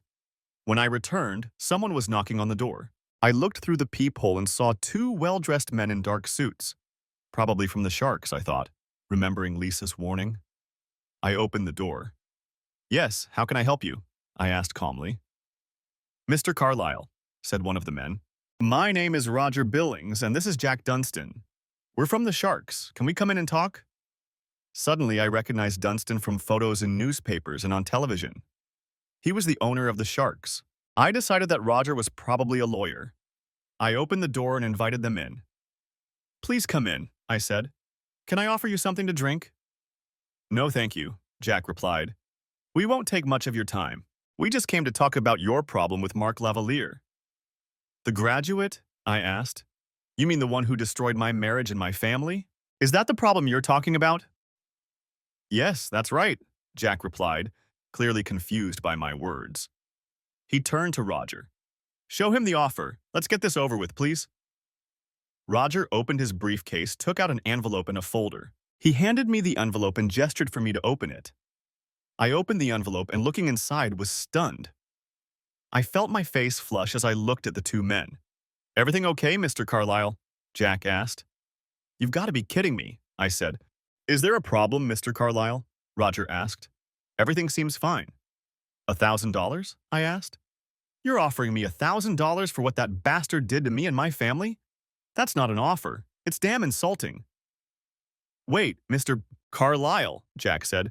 That doesn't include lifetime passes and anything you want to buy in our gift shop. It's worth a lot of money. I almost laughed. And this is in exchange for what? I asked. Roger opened the folder and showed me an unsigned document. According to this document, we ask that you not file a lawsuit against the team or Mr. Lavalier, he said. I looked at the document and couldn't believe what I was reading. And you won't do anything to Lavalier? I asked. What about the moral clause in his contract? Roger shrugged. Listen, Mr. Carlyle, Jack said. Boys will be boys. Mr. Lavalier is a respected member of the team and a man of great standing in the community. All we're asking is that you reconsider the decision to prosecute. We don't want anyone's reputation to be tarnished. You understand? As I understand it, Lavalier destroyed my marriage, I said, and he's already destroyed my reputation. Articles and photos of him with my wife have been published all over the world. What about my two children? How are you going to compensate them for the loss of their mother and family? Do you think season tickets and expensive clothes will make up for that? What do you want us to do? Jack asked condescendingly. Well, I don't know. Maybe you could entertain my wife or turn back time to Thursday and prevent asshole from meeting her for the first time, I said sarcastically. Better yet, why don't you two play soccer on the field? Live on TV. Hell, I'd even pay to see that. Both men looked at me in shock. We can't do anything like that, Mr. Carlyle, Roger said. Maybe you want to make a counteroffer. You'll hear about it from my lawyer. The meeting is over. Please leave. They looked at each other, then stood up. Jack held out his hand to me, but I didn't take it. They nodded and left the room. After they left, I called Lisa to tell her what had happened, then called my parents and drove over to spend some time with the kids. Emma was still in shock over Linda kissing another man. I talked to my parents and decided to take the kids to Chuck E. Cheese and then pick up their things. We had a good time, and for a couple of hours they were kids again, laughing and playing. Unfortunately, all good things must come to an end, and this was no exception. They grumbled a little, but joined me when we walked to the car. We went into their rooms, gathered their things to take them to their grandparents, and then went downstairs. The next thing I remember is the front door flying open. I saw that the door frame was broken, and this bastard was standing there looking at me with rage. "You're a goddamn bastard," he yelled. "I'm going to get you back for everything you did. All I wanted was to deal with this with you, and you made it into a big goddamn deal." I tried to say something, but I couldn't because his fist hit me in the face and knocked me back. When the stars disappeared from my vision, I realized I had to find something to defend myself with because I knew my fists weren't going to be enough. I was overcome with rage, and I remembered the iron skillet on the stove. It fell to the floor, and I dropped the skillet, but my rage didn't subside. "Drop the pan, sir," the man said. I let go of the cast iron pan and turned around when I heard it hit the floor. "Stay where you are, hands behind your head." I obeyed the officer's orders and put my hands behind my head. He put my hands behind my back and handcuffed me. Satisfied that I was no longer a threat, he helped me to my feet. "Officer, he broke into my house," I said. "I know," he replied. "Your neighbor across the street saw him breaking down the door and called 911. I got here as fast as I could. Are you okay?" Damn, was I really that fast, I wondered. "My face hurts like hell," I said. He looked at me and nodded. "Yeah, you're going to have a bruise, that's for sure," he said. He walked over to Emma and examined her. Fortunately, she was physically unharmed, but she was shaking and scared. He called on his radio and turned back to me. "Officer, can I call my parents to pick up the kids?" I asked. He turned away for a moment before answering. "Do you have a weapon?" he asked. I shook my head. "No, officer, that's why I grabbed the frying pan," I said. "Okay," he said, removing the handcuffs from me. "But I'll need to take your statement." "Thank you," I said. "Am I going to be arrested?" "I don't think so," he replied. "I think he broke into your house, attacked you and your daughter. You were just protecting your children. Unless they tell me otherwise, no, I'm not going to arrest you." "But I'm arresting him." I grabbed the cell phone that had fallen out of my pocket when that bastard hit me. I called my parents, and my father said he was on his way. By that time, an ambulance had pulled up to our house, and paramedics entered the house. They checked Emma to make sure she was okay, then checked me, and then turned their attention to the asshole who was lying unconscious on the floor. As they wheeled him out on a stretcher, my father arrived. "What the hell happened?" he asked as he entered the house. "We had a burglar," I replied. He looked at me for a second. "Damn, kid, this is going to be a long and dirty story," he said. He looked at Emma, who was crying on the sofa. He picked her up and hugged her. "It's okay, sweetheart, the bad man is gone." He looked around. "Where's Timmy?" Timmy was hiding under the table, almost invisible behind the long tablecloth. We saw him peek out from under the table. "It's okay, son," I said. "You can come out." He crawled out from under the table and came over to us. My father looked at the police officer. "Can we go?" he asked. The policeman nodded. "Yes, everything's fine," he said. "I need to talk to your son, but you don't need to stay." "Thank you," he said. He gathered the children and their things, then turned back to me. "Come back when they're done, okay?" "I will, Dad, thanks," I replied. I hugged the kids, kissed them goodbye, and told them I'd be back soon. After they left, the police officer and I sat down on the couch, and he took my statement. I couldn't believe it had all happened so fast. "It's a good thing your neighbor called in time," the police officer said. "I was only a couple of blocks away when the call came in. I've been following this story with Lavaliere. Was he the one seen with your wife?" I nodded. "Yes," I said. "I'm very sorry," he said. "Don't hesitate to call if you need someone to talk to," he added, handing me a card with the name and number of a counselor. "Thank you, officer. I really appreciate it," I said.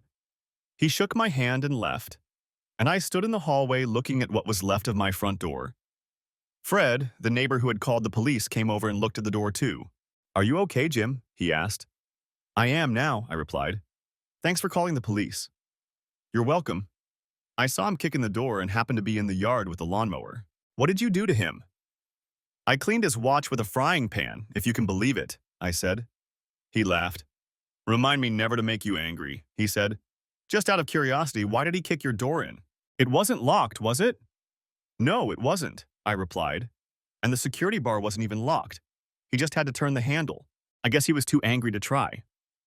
Well, I think we can still close the door, but the jam is completely destroyed, he said. I guess you'll have to screw it in place until you can replace it. I'll bring a drill and some screws and help you if you want. That would be great, Fred, I said. Thanks. I'll go get the drill.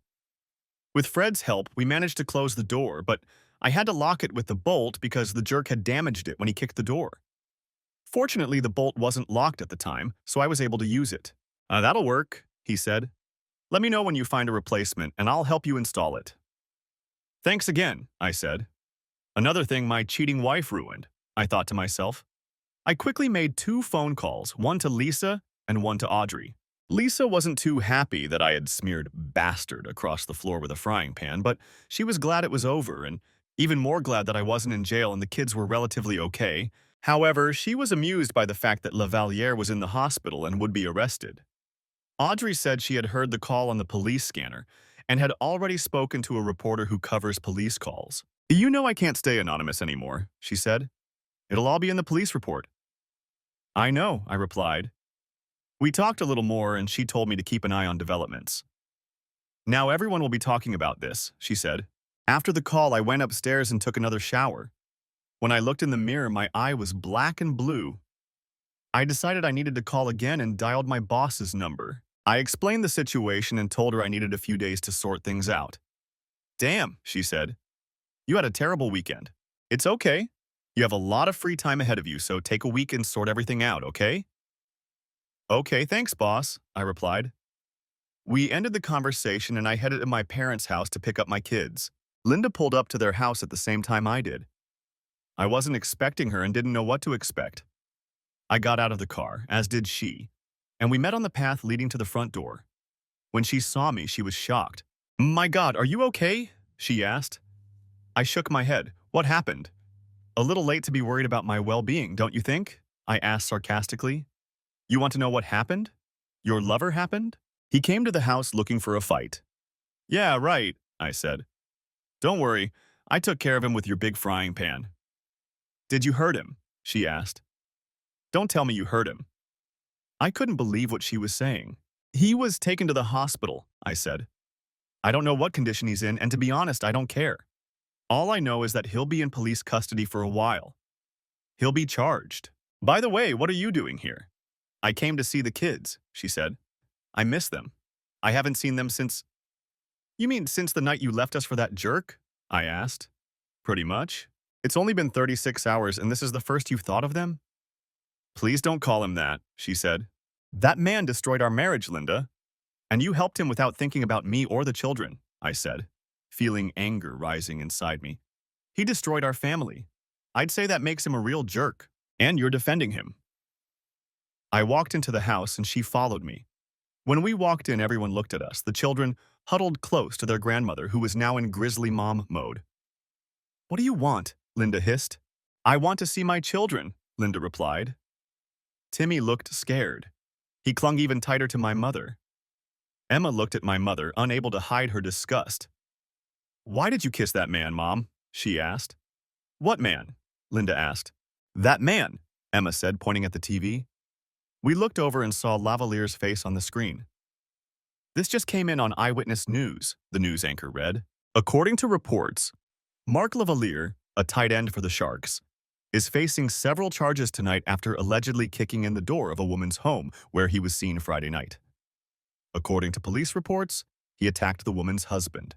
The report states that the husband defended his home with a large cast iron skillet. Lavalley is currently at a county hospital where he is being treated for a serious head injury and other injuries, the announcer said. The district attorney's office said charges will be filed and Lavalier will be taken into custody when his condition improves. The Sharks management has just released a statement saying that Lavalier has been suspended from play pending the outcome of the investigation. The camera cut to Roger and Jack standing behind the microphone. We regret to report that attorney Mark Lavalier is currently in the hospital receiving medical treatment for a head injury and other injuries, Jack said. We have reviewed the police report and would like to apologize to the family he allegedly attacked. For your information, we have contacted his husband and made what we believe to be a more than reasonable offer, but he has declined. What is your response to the allegations? A reporter asked. To the best of our knowledge, these allegations include terrorist threats, unlawful entry, assault, and battery. We have no comment at this time, Roger said. However, we have suspended Mr. Lavalier from duty pending the outcome of the investigation. He is still unconscious at this time, so we have not yet heard his side of the story. That's all for now. Thank you. The scene shifted to the studio. This is breaking news, said the announcer. Stay with us for more details as they come in. At the end of the report, everyone turned to Linda. Oh my God, she said quietly. Unconscious? What other injuries are they talking about, Jim? What did you do to him? Exactly, I said. Show some concern for your lover. If you really need to know, I hit him several times. Linda started to approach Emma, but she backed away. My mother spoke up. Haven't you done enough for these children? She asked. For this family? I think you'd better leave, Linda, my father said, while you still can. And Linda, my mother said, you will never be welcome in this house again. With tears in her eyes, Linda looked at the children, at my mother, then at my father, and finally at me. There was not a shred of sympathy for her in the room. She turned and headed for the door. It was just one night, she sobbed as she left. After she left, I hugged the children and they cried on my shoulder. Eventually, they calmed down. I kissed them goodnight and said goodbye and left. When I got home, I reminded myself to enter the house through the garage, as the front door was not working. As soon as I entered the house, the phone rang. I looked and saw that it was LV, a close family friend who had recently retired after many years as a lawyer. He was one of the smartest and wisest people I knew, and our family's best friend. Hello, LV, I answered. Hello, said the old man. I saw the news report. I've been following the story and recognized Linda from the photos in the newspaper. Are you and the children all right? Not exactly, I replied. Is it true that you cleaned Laval's watch with a frying pan? He asked. Yes, it's true, I replied. He laughed. Good for you, he said. I understand you're divorcing Linda? Yes, I replied. Is there any chance you can work things out with her? He asked. I'd hate to see you two split up. No chance, LV, I replied. I told him about the videotapes Laval had sent and what he had said. Well, that complicates things a bit, he said. Have you talked to the lawyer yet? I have a meeting with Lisa Hawkins this morning, I replied. Hawkins, huh? He asked. The Ice Queen herself. The Ice Queen? I interrupted. Yes, she's as cold as ice in court, he said. If you want to burn the place to the ground, she's your woman, but she's also one of the most expensive family lawyers in the state. Are you sure you can afford her? She said she'd take my case for free, I replied. Really? LV asked. Do you know why? No, I don't, I replied. Maybe you should ask her, he suggested. I will, I replied. We talked about this and that for a while longer. If there's anything I can do to help, let me know, he said. Thanks, I said, ending the conversation. I had a light dinner, then picked up the things Lisa had asked me to look at. I went to bed and fell fast asleep. The next morning after breakfast, I left the house. Halfway to Lisa's office, my phone rang. I saw that it was Linda's mother calling and answered using my Bluetooth headset so I wouldn't get caught talking on the phone while driving. Jim, you need to go to the hospital, she said in a panic. Why? I asked. It's Linda, she said. She tried to kill herself last night. She took an overdose of sleeping pills and drank alcohol. They gave her a sedative and pumped her stomach, but she's still in danger. She tried to get away and screwed up, right? I asked coldly. I'm sorry, I have something urgent to do. Maybe I'll stop by after my meeting. Jim, she's still your wife and the mother of your children, she said. And she's in the hospital. Don't you feel anything for her? Why do you think she's there? I asked. And do you think she even thought about the kids when she left with that jerk? Or about me? I have a meeting with my lawyer. I'll stop by after I'm done. Please, Jim, she's desperate, she said. This has completely destroyed her. She only has herself to blame, I said. How can you be so cold? She asked. Linda loves you and the kids. I feel that love, I'm telling you, I replied. I'd better go. I'll stop by when I'm done. She gave me her room number and I hung up saying goodbye. I headed for the downtown parking lot and then to the building where Lisa's office was located. I was greeted by an attractive young brunette who showed me to a chair in the waiting area and called for Lisa. A few minutes later, a petite blonde in a pantsuit came out and led me inside. Once we were in the office, she turned to me and held out her hand. "I'm Lisa Hawkins," she said with a smile. "Nice to finally meet you, Jim." "Me too," I replied, although I wish it had happened under more favorable circumstances. "Me too," she said. "Well, let's get down to business, shall we? Did you bring the information I asked for?" "Yes," I replied, pulling out a folder containing all our financial information. I also handed her the flash drive with the videos that Bastard had sent me. She quickly looked through everything, nodding her head and taking notes. "Okay," she said when she was done. "Here's what I think we should do. We're going to file for divorce, citing adultery as the reason. In this state, adultery can be used as leverage to get alimony, and you both earn about the same. Usually, the state splits everything 50-50, but in your case, I think we can get a little more. We'll ask for physical custody, but you should know that in most cases, the court awards it to the mother, unless there are reasons to believe she's unfit to be a mother." "Well, she tried to kill herself last night," I said. Her eyes lit up and she smiled. "Very interesting," she said. "I think it's fair to say that someone who tries to kill themselves is not mentally stable enough to take care of children. And as you said, her lover attacked your family. That reminds me, I need to file a restraining order against him and Lavalier." "Even though he's in the hospital and he's going to be charged?" I asked. "All the more reason to charge him," she said. "He's already shown that he's willing to break into your house and attack you. I'd say that makes him dangerous, and I think the court would agree. Just because he's been charged doesn't mean the court won't release him on bail or probation. By the way, do you have a gun?" I shook my head. No, I said. "That's why I used a frying pan." She laughed. "Okay," she said. "Remind me never to make you angry, at least not in the kitchen. By the way, where are your kids right now?" "They're at my parents' house," I replied. "Okay, we'll include them and their house in the restraining order," she said. Then she took out another stack of papers. "I've also started working on a lawsuit against Lavalier and his team," she said. "You should know that child custody lawsuits don't usually go very far. However, I think the videos he sent you and the allegations of assault against you, your home, and your daughter will help your case.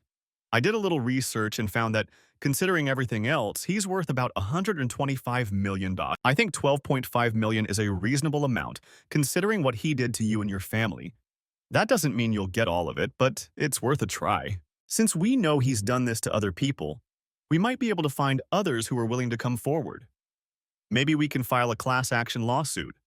What do you think?" "You're a lawyer," I said. "Do what you think is right." "Okay," she said. "It won't be easy, but we can try.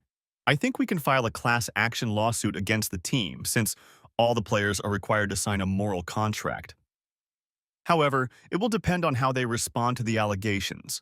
You have to understand that this will be an uphill battle." "I already understand that," I said. "In any case, I think the divorce can be settled fairly quickly," she said. "In this state, adultery is still considered a crime, although no one has ever been prosecuted for it. I don't agree with that law, but it's still on the books. But we can use that to our advantage. If she tries to contest the divorce, we can use that as leverage. If she doesn't contest the divorce, it can be finalized in 3 to 6 months. A trial will take more time and effort, but I think we'll win in the end. Any questions?" "Just one," I said. "What is it?" she asked. "You said you're doing this for free," I said. "Why are you doing this?" "You know you're not the only one Lavalier has hurt, Prada?" I nodded. "He seduced my fiancée many years ago before he became a star." "Wait, what?" I asked. "I'm so sorry to hear that. Is he bisexual or something?" She shook her head. "No, not at all," she said. "But apparently my fiancé at the time was bisexual." I was still confused, and it was clearly written on my face. She smiled and explained, "We got engaged after the Obergefell decision legalized same-sex marriage nationwide in 2015. The situation was similar to yours. She fell in love with him at first sight, much like your wife. After that, everything changed between us. I broke off the engagement and, to be honest, wanted to get revenge on him. But I didn't have the opportunity until I met you. Most of his victims, having been cuckolded, usually hid away in shame." "I'm very sorry," I said. Are you still friends? We're friends, but I wouldn't say we're friends, she replied. I've moved on, and so has she. She paused and looked at me seriously before continuing. Does my lifestyle bother you? She asked. I shook my head. Not at all, I replied, making her smile. Good, she said. I'm glad you said that. So you and Audrey Tanis are together? I asked. She laughed and shook her head. We're good friends, but nothing more, she said. And no, there's nothing between us, but I don't mind spending time with her. Why? Have you thought about sleeping with her? She loves you, you know. I've never seen her take it to heart. That's the last thing on my mind right now, I said. The most important thing in my life right now is my kids. That's how it should be, she said. They need their father now more than ever. Listen, let me take care of everything, and in a day or two I'll have the divorce papers ready. If your wife is still in the hospital, maybe we can file them there. I'd like to be at her funeral if possible, I said. I think we can arrange that, she replied. She stood up, indicating that the meeting was over. I'll be in touch. Be careful, okay? I stood up and we shook hands again. Leaving her office, I headed to the hospital to find out how Linda was doing. I parked my car and entered the building. When I entered the ward, her mother was talking to the doctor. I looked around and saw that Linda was hooked up to tubes running through her arms and to a ventilator. She looked terrible. It's so good that you finally arrived, her mother said. She's under observation and will be undergoing tests. They're concerned that she may have brain damage because she was unconscious for so long. After all, she almost died. What happened? I asked. After she came back from your place with the kids, she went upstairs. I heard her crying and went to see what was wrong, she said. I held her in my arms for a long time, thinking she was okay, and gave her something to drink to calm her down. When I checked on her early in the morning, I saw an open bottle of sleeping pills next to her glass, which was empty. Her face was blue, and I thought she was dead. I called an ambulance, and they brought her here. They pumped her stomach and gave her something for the pills, but she's in bad shape. As soon as the doctor says she's stable, a psychologist will come to see her. She may be admitted to a psychiatric ward for a while. I don't know. How long will she be here? I asked. A few days, she replied. I called her work and they put her on sick leave. Why? Are you going to hand her the divorce papers here in the hospital? If she's here, then yes, I replied. How could you? She asked. That will kill her. She's already suffering enough. Tough stuff, I said. She looked at me in shock. Jim Carlyle, how can you be so cold and cruel? She asked. I looked at her before answering. I can be as cold and cruel as necessary, I said. She knew what she was doing when she left me, but she didn't care. Now she'll have to pay for what she did to our family. I looked at Linda and saw a tear running down her cheek. I shook my head and left the room. When I got home, I tried not to think about Linda. The first thing I needed to do was fix the door, so I went online and looked at prices for doors. I realized I would have to pay for the frame as well. Damn. I took measurements and ordered a new door online. I also ordered new door locks. The website said my order would be delivered the next day, so I went to my neighbor Fred, who said he would help me hang the new door when it arrived. The next 2 days were pretty much the same. I got up, ate, watched the news, and then did chores around the house. When the door was delivered, Fred and I hung it up, and I replaced the door locks. Then I spent some time with the kids. My parents were kind enough to take them to school and daycare and pick them up, but I wanted to see them as much as possible. It was hard to explain to them that their mother wouldn't be coming around as often as she used to.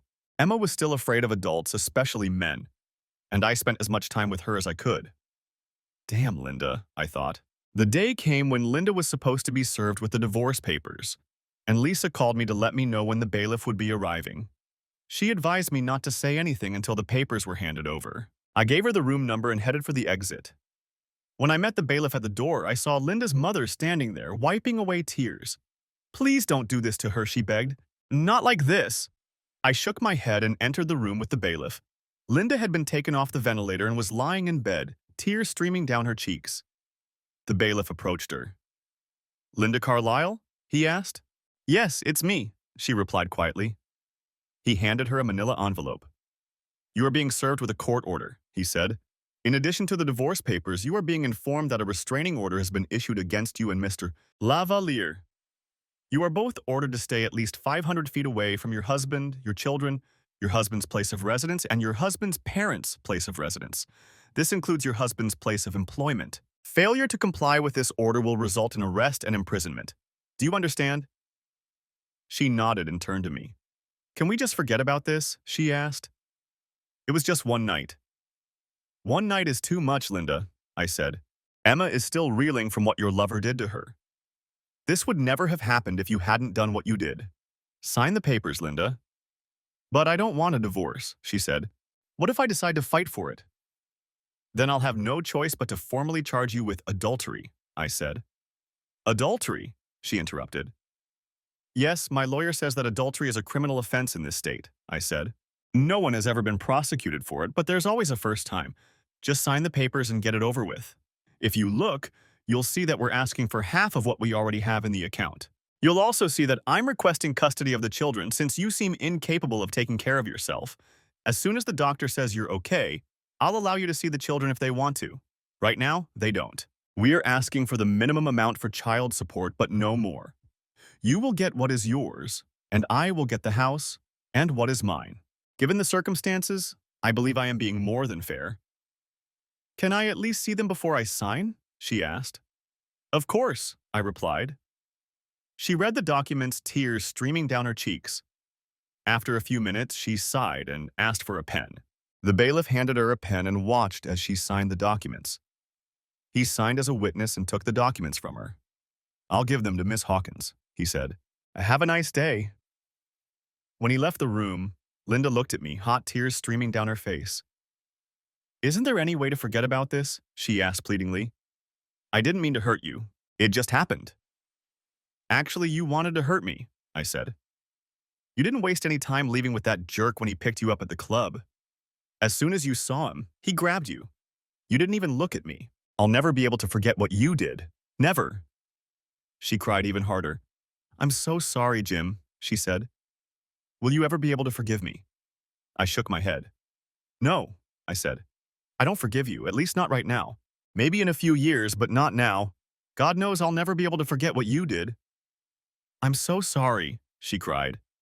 In a normal situation, I would have reached out to comfort her, but at that moment, I felt nothing for her. She was like a stranger on the street, one of thousands I could pass by in a day without even looking at them. Yes, I said quietly. Me too. I turned and walked out of the room, out of her life. Epilogue. The next few months were difficult for all of us. The children and I learned to live without Linda and settled into a routine. I learned everything Linda did, mostly by trial and error. Being Mr. Mom wasn't easy, but I managed with the help of my mother. After a while, the children stopped missing their mother so much. Emma went to a psychologist, which helped a lot. By the way, Linda tried to kill herself twice more and her mother saved her again. After the third time, she was declared incompetent and placed in a state mental hospital for an extended period. I heard that she spends most of her days in an almost catatonic state, not talking to anyone. She eats, breathes, goes to the bathroom, and sleeps, but that's about it. The rest of the time she sits in her room, rocking back and forth, apparently dreaming of happier times. I no longer associate with the circle of friends we used to have. Dee exploded when she was handed the papers. Of course, I didn't get a penny from her, nor did I expect to. I just wanted her to know how her actions, or lack thereof, helped destroy the lives of 4 people. A few months after that memorable Friday, I ran into Dave, and he told me they were getting divorced. It seems she tried to do the same thing Linda did, and their so-called friends supported her. Now I understand what you went through, he told me. I can't express how sorry I am that this all happened. I didn't get as much as I had hoped, but I was still able to get a very good amount out of them. Enough to pay for both of my children's college education and still have a little left over. I was also able to get lifetime memberships. Lavalier was eventually fired, but only after he was convicted on all counts and sentenced to 8 to 15 years in prison. In the end, we filed 2 lawsuits against that bastard. More than 50 men claimed that Lavalier had destroyed their marriages. Lisa organized a class action lawsuit and filed it in court. A few months later, the judge allowed the case to proceed, and the game began.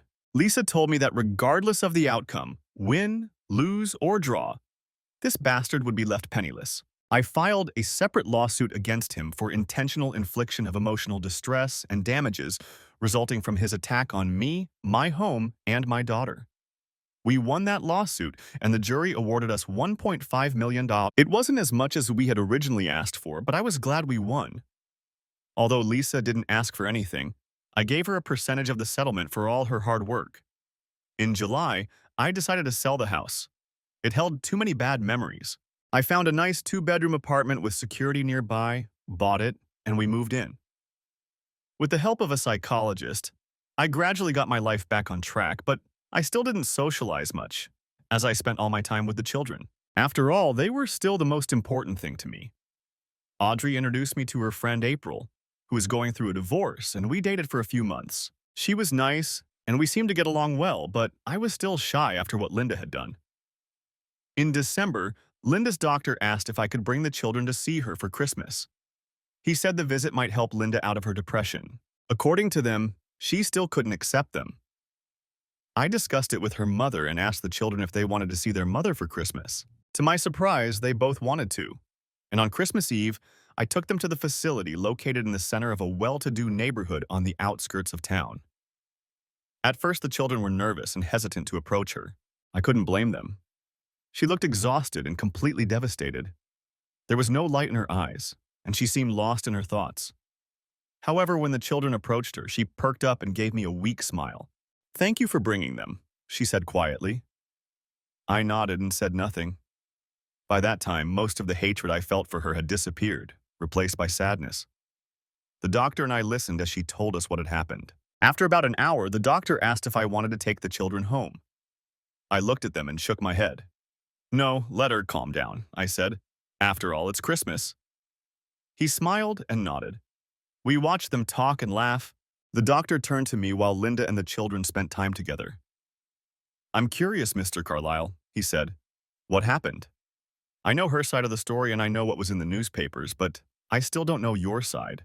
Would you mind telling me? It might help me understand her thinking." I told him what had happened and how I felt. I hope it fills in some of the gaps. When I finished, he looked at me thoughtfully. "Have you thought about reconciliation?" He asked. He asked. He asked. I shook my head. "That will never happen," I said. "Sure, she made a mistake, but can't you get over it somehow?" He asked me. "No, Doc," I replied. "Leaving the cream pitcher out all night is a mistake. I know, I've done it. What she did was cold and calculated. She conspired with her friends to make it happen. It's time for her to take responsibility for her actions and move on. Why don't you help her do that?" "All she wants is to be loved by her family," he said. "Yes, then take one in each hand and see which one fills up faster," I replied.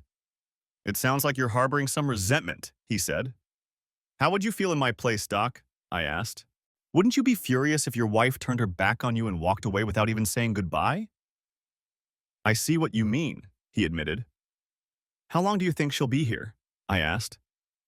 "It's hard to say," he replied. "She's in the custody of the state right now.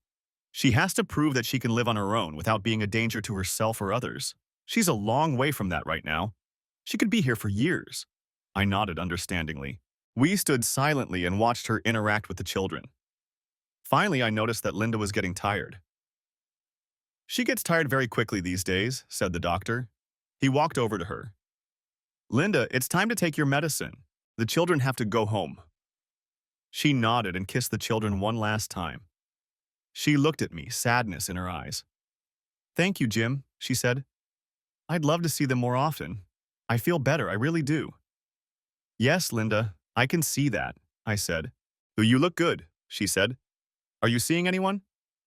"I'm seeing someone from time to time, but nothing serious," I replied. "I miss you." "And I still love you," she said. I nodded. "I miss the woman I married," I said. "Get well, okay? And Merry Christmas." She smiled, and for a moment I saw a glimpse of the old Linda. "Merry Christmas," she said. "And thanks again." "You're welcome," I replied. The children said goodbye and came over to me. "Dad, can we see her next week?" Emma asked. "Can we, please?" "Yes, can we, Dad?" little Timmy asked. "I'm sure we can work something out," I replied. "Let's go home, okay?" And so began a ritual that was repeated twice a month. Most of the time, Linda's mother picked up the children, but sometimes I did too. I even talked to her a couple of times, but we never brought up Isho. There was no way I was going back to her, and she knew it. But she seemed to enjoy the few minutes we spent together. A year and a few days after that Friday, when our lives were turned upside down, the first death from coronavirus was reported in the United States. It was February 29th. Didn't I say that February had to get better to be bad? The following month, restrictions and stay-at-home orders were imposed. Oh yes, it was bad. In a few months, it will be 2 years since Linda left the family with Jerk. And while things are still shitty, they're not as bad as they used to be. For example, in June 2020, the Lavalier team gave up and settled the class action lawsuit. Lisa was right. When all was said and done, Jerkhead was left penniless. We didn't get much, but it was nice to know that he was gone for good. He lost everything: his money, his reputation as a hero in the community, his fame. Maybe next February won't be as terrible, or at least not as dreary as the last two. Thanks for watching. I hope you enjoyed it, so subscribe to my channel and watch the next video.